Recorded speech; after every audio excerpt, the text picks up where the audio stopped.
Good morning बच्चों। आज हम लोग क्लास 10 के चैप्टर 3 मुद्रा और साख के बारे में डिस्कशन करेंगे।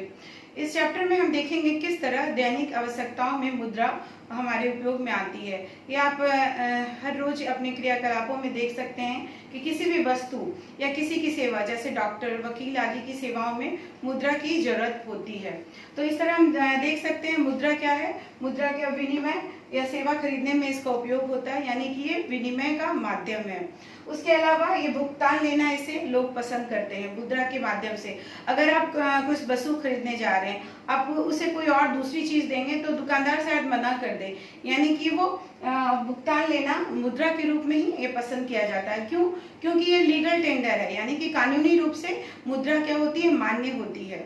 ये केंद्र सरकार या हमारे कानून द्वारा मान्य होती है।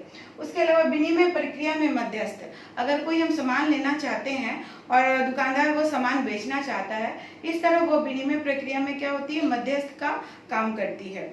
आप पहले वस्तु विनिमय प्रणाली थी, जब हजारों साल पहले जब मुद्रा का आविष्कार नहीं हुआ था तो किस तरह की प्रणाली थी, एक वस्तु देते थे, उसके बदले हमें दूसरी वस्तु मिल जाती थी। जैसे कोई अनाज वगैरह हमने दिया, किसान अनाज उपजाते थे, उसके जगह पे उन्हें पशु खरीदना हो या कपड़े खरीदना हो तो इससे वो अदला बदली कर देते थे।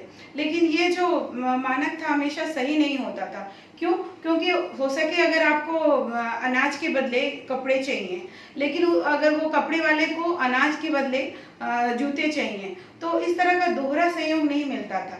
यानी कि जरूरी नहीं है कि हमको जो चीज आपसे लेनी है वही चीज आपको मतलब हमसे भी लेनी है। तो इस तरह दोहरा सहयोग मिलना बहुत मुश्किल होता था। इन सब की समस्याओं को किसने हल किया? मुद्रा ने हल किया। तो मुद्रा क्या होता है? वस्तु विनिमय प्रणाली में देख रहे हैं कि वस्तुओं का दोहरा सहयोग, जैसे गेहूं वाले को अपनी गेहूं बेचनी है, उसके बदले उसे जूता खरीदना है, लेकिन वो जूते वाले को कपड़ा खरीदना है। तो इस तरह क्या होता है कि तीनों की आवश्यकताएं एक दूसरे से मिलती नहीं है। ठीक है, तो इस तरह से इस विनिमय में बहुत ही ज्यादा दिक्कत आती है। अब हम देख सकते हैं कि मुद्रा के क्या क्या आधुनिक मतलब रूप हैं, क्या क्या है। प्राचीन काल में क्या होता था, पहले हम लोग किस तरह से पशुओं से या फिर अनाज वगैरह से वस्तुओं की अदला बदली कर लेते थे। लेकिन उसके बाद जब शासन आया, शासक आए, तो सोने, चांदी, तांबा इत्यादि की मोहरे हुए चौपाने लगे और उससे क्या हो गया, वस्तुओं का आदान प्रदान या व्यापार होने लग गया। लेकिन आधुनिक काल में करेंसी कागज के नोट निकलने लगे और सिक्के निकलने लगे।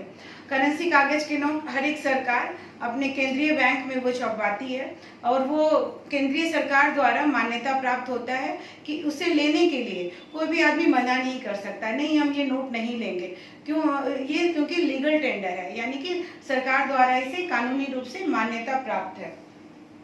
उसके अलावा आप देख सकते हैं बैंकों में निक्षेप। आप अगले भाग में देख सकते हैं कि बैंकों में किस तरह से निक्षेप या जमा या स्वीकार होती है। आधुनिक काल में ये आधुनिक कार्यकलाप का भाग है, जिसमें आप देख सकते हैं कि बैंक जो है, जो भी हम मनी या सामान अपनी बेचते हैं या फिर सेवाएं बेचते हैं, उसके बदले हमें वेतन के रूप में जो मनी प्राप्त होता है, तो उसे हम कहाँ जमा करते हैं? बैंक में जमा करते हैं। बैंक में जमा करते हैं, उसके बदले हमें क्या मिलता है? ब्याज मिलता है। ब्याज मिलता है। जमा धन को मांग के जरिए निकाला भी जा सकता है, इसलिए इसे मांग जमा भी कहते हैं। यानी कि हम जब भी बैंक में पैसे जमा करते हैं और जरूरत पड़े तो हम उसे कभी भी निकाल सकते हैं, तो इसलिए उसे क्या कहते हैं? मांग जमा। यानी कि जब भी हम उसे मांगे तो वो हमें मिल जाता है, वो जमा।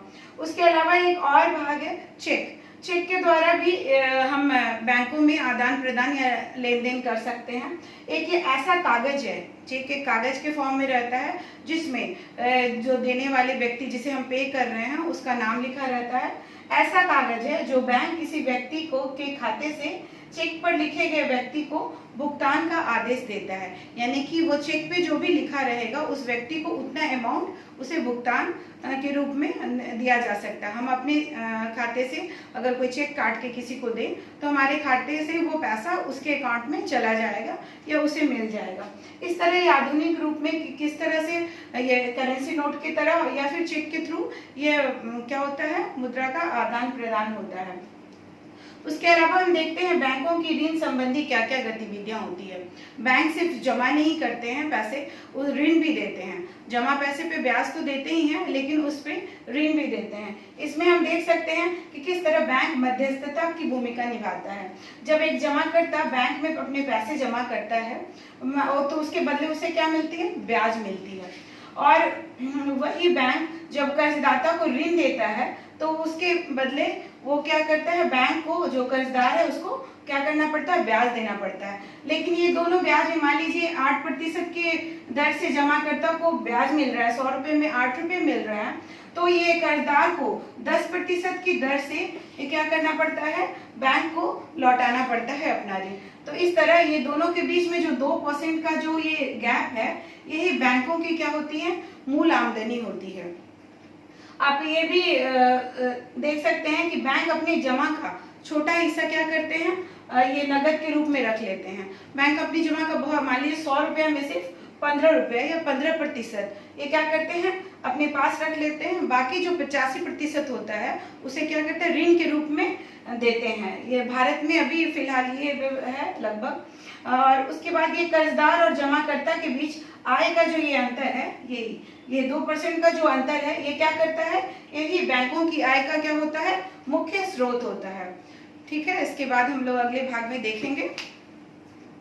Like, share and subscribe Vagisa Education.